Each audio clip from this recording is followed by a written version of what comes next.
Hallo und herzlich willkommen bei Paul Sportstech. Es freut mich wie immer, dass ihr eingeschaltet habt.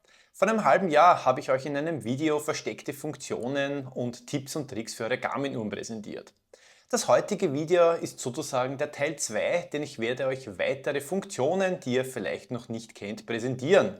Im Großen und Ganzen bezieht es sich auf die aktuelle Generation der Garmin-Uhren. Das heißt Phoenix 7 Serie und aufwärts, Epix 2 Serie und aufwärts, beziehungsweise ab der Forerunner 265. Die eine oder andere Funktion gibt es aber auch für ältere Modelle der Phoenix bzw. Forerunner Serie bzw. für die Forerunner 165. Einiges ist neu, manches vielleicht dem einen oder anderen schon bekannt. Schreibt mir also in die Kommentare, falls für euch was Interessantes und Neues dabei war.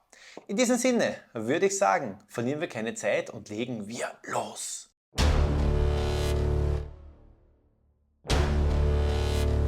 Tipp Nummer 1. Rundentaste rückgängig machen.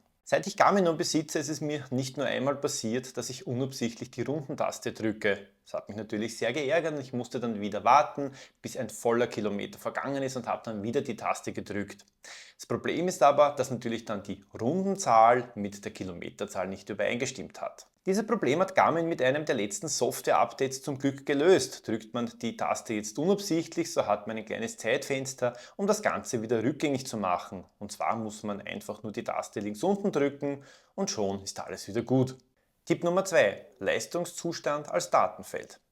Wenn man den Leistungszustand zum Beispiel beim Laufen eingestellt hat, bekommt man in den ersten Minuten des Trainings eine Einschätzung, wie gut die aktuelle Leistung im Vergleich zum durchschnittlichen Fitnesslevel ist. Dabei werden verschiedene Faktoren wie Pace, Herzfrequenz und Herzfrequenzvariabilität analysiert. Wenige wissen, dass man den Leistungszustand auch als Datenfeld einstellen kann. Dazu wählt man das Laufprofil aus, drückt auf die drei Punkte links, dann weiter zur Datenseite und unter dem Abschnitt Andere Felder findet man dann den Leistungszustand. Damit hat man jetzt die Möglichkeit, während des Laufens den Leistungszustand und dessen Veränderung zu beobachten. Das gleiche kann man übrigens auch für die Belastung tun und kann damit den Belastungszuwachs während der Aktivität in Echtzeit verfolgen. Tipp 3. Alarme einrichten. Während man eine Aktivität trackt, hat man die Möglichkeit, eine Vielzahl an Erinnerungen oder wie Garmin sie nennt, Alarme einzustellen. Dazu geht man auf das Profil seiner Wahl, wieder auf die drei Punkte links, weiter zu Weitere Einstellungen und findet dort den Punkt Alarme. Hier hat man dann die Möglichkeit, Meldungen für diverse Ereignisse einzustellen, zum Beispiel Ess- oder Trinkerinnerungen, Umkehrerinnerungen, wenn man eine bestimmte Pace nicht überschreiten möchte, eine gewisse Distanz gelaufen ist oder eine bestimmte Anzahl an Kalorien verbrannt hat. Punkt 4. SAT-IQ. Immer die optimale GPS-Einstellung.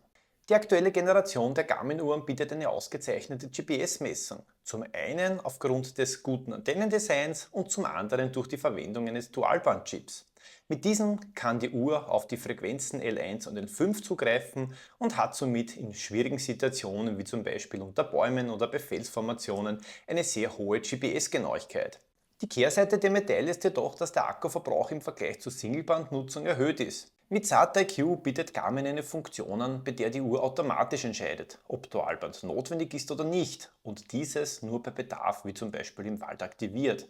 Somit hat man den besten Kompromiss aus Leistung und Akkulaufzeit. Um das auszuwählen, geht man bei Autoprofilen auf die drei Punkte und wählt weitere Einstellungen aus.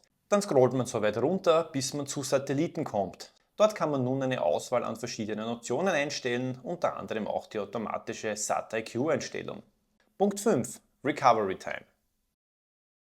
Genauso wie Training ist auch Erholung wichtig. Nach einer Aktivität arbeitet der Körper daran, sich zu regenerieren, damit er wieder neue Leistung bringen kann. Um hier einen Athleten zu unterstützen, bietet Garmin die Funktion Erholungszeit an. Was aber viele nicht wissen, ist, dass es sich dabei um die Zeit bis zum nächsten harten Training handelt. Ein gemütlicher Lauf, ein leichtes Krafttraining oder eine Yogasitzung kann man durchaus machen. Da mittlerweile der ganztägige Stress und die Nachtruhe mit einbezogen werden, kann es übrigens auch sein, dass die Zeit verlängert oder verkürzt wird. So eine ganz kurze Unterbrechung. 93% der Leute, die meine Videos schauen, haben meinen Kanal nicht abonniert. Wenn dir mein Video gefällt und du mich unterstützen möchtest, dann drück bitte unten auf den Abo-Knopf und lass mir auch ein Like da, denn auf der einen Seite unterstützt du mich und auf der anderen Seite zeigst du mir, dass dir meine Videos gefallen.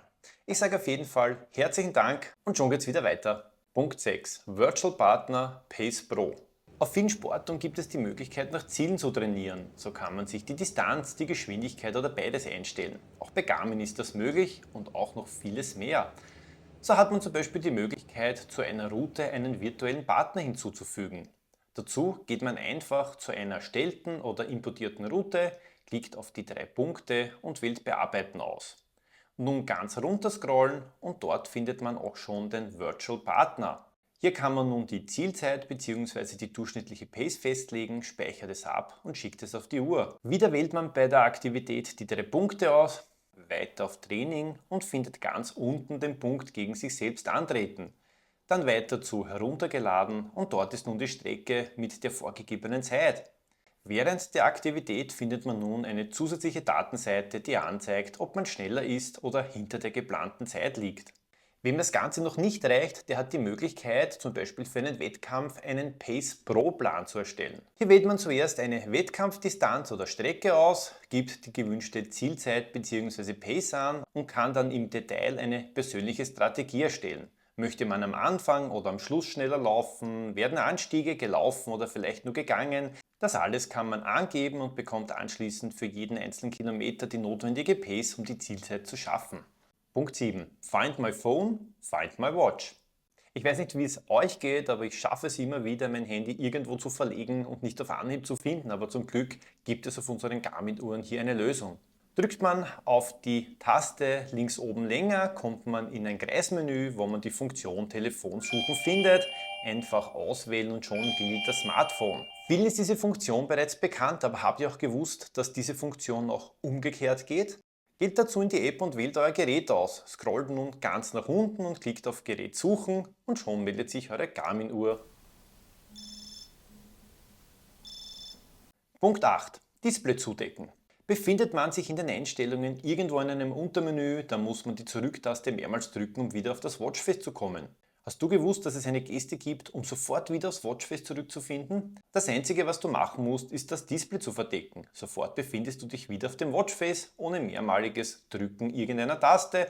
Das ist unkompliziert und erspart eine Menge Zeit. Punkt 9. Nickerchen-Timer.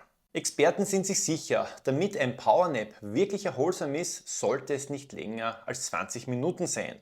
Wenn du optimal erholt sein möchtest, dann kann dir deine Garmin-Uhr dabei helfen. Zuerst wählt man bei den Übersichten den Punkt Nickerchen aus, klickt auf den Startknopf und kann dort den Timer einrichten. Einfach die gewünschte Zeit eingeben und schon kann man losschlafen. Die Uhr aktiviert dabei auch den Do Not Disturb Modus, damit es auch keine Ablenkungen gibt und nach der gewünschten Zeit ertönt ein Alarm, der einen wieder aufweckt, damit man auch am Nachmittag wieder voller Energie ist. Punkt 10. Bonustipp. Apple Maps für eine schnelle Navigation nutzen. Einen Bonustipp habe ich jetzt noch für alle, die ein iPhone haben und Apple Maps nutzen. Man kann nämlich die App verwenden, um einen Punkt auf der Karte auszuwählen und sich zu diesem mit einer navigationsfähigen Garmin-Uhr hinführen zu lassen. Dazu wählt man in der App die gewünschte Stelle aus, klickt anschließend auf das Pfeil nach oben Symbol, wählt weiter die Garmin-App und danach das gewünschte Gerät aus. Anschließend entscheidet man sich nur mehr für eine entsprechende Aktivität und kann schon losnavigieren. Ich hoffe, euch hat mein Video gefallen und ihr habt den einen oder anderen Tipp noch nicht gekannt. Es gibt so viele Funktionen, die oft übersehen werden und beim Sport oder im Alltag einen Unterschied machen. Falls ihr den einen oder anderen Tipp kennt, den ich jetzt in meinem Video nicht erwähnt habe, dann schreibt das doch bitte in die Kommentare. Ich lerne natürlich auch gerne von euch. Ich bin auf jeden Fall am Ende meines Videos angekommen. Ich sage herzlichen Dank fürs Zusehen. Ich wünsche euch alles Liebe, bleibt großartig und bis zum nächsten Mal.